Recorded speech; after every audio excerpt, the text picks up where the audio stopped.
सवय तिसरी, माझे ताट स्वच्छ. जेवताना जर आपल्या मुलाने परत वाढणाऱ्या आईला ते आनंद देऊन जातं. पण त्यापेक्षा सगळ्यात मोठा आनंद होतो जेव्हा वाढलेलं सगळं संपवलं जातं. त्यावेळेस ती माऊली सर्वात जास्त खुश होते. अनेक मुलांना कारण नसताना टाकायची सवय लागलेली असते. खरं तर बऱ्याचदा आईवडीलच त्यांना कारणीभूत असतात.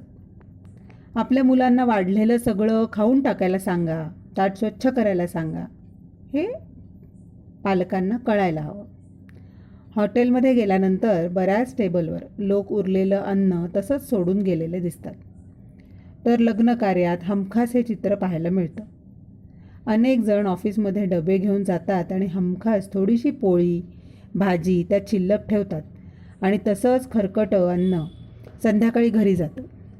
ते कचऱ्यात टाकण्याशिवाय दुसरा पर्यायच नसतो. आता ही सवय मुलांना काय देऊन जाईल?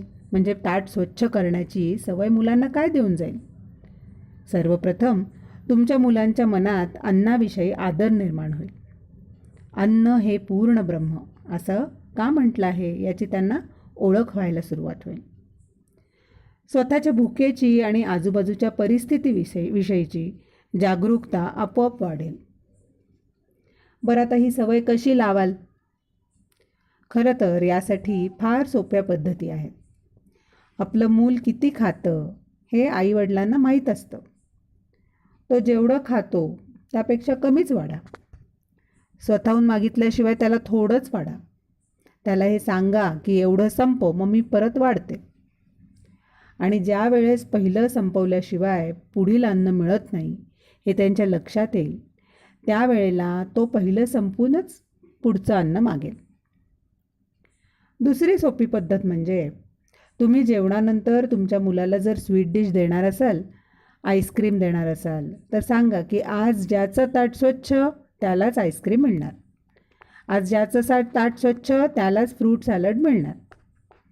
मग घरातील एका मोठ्या व्यक्तीने चुकून ताटात काहीतरी सोडावं आणि शिक्षा म्हणून घरातल्या गृहिणीने त्याला आईस्क्रीम किंवा फ्रूट सॅलड देऊ नये.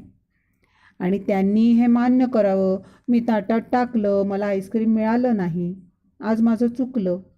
ही शिकवण मुलाला आयुष्यात एक फार मोठा धडा देऊन जाईल. धन्यवाद.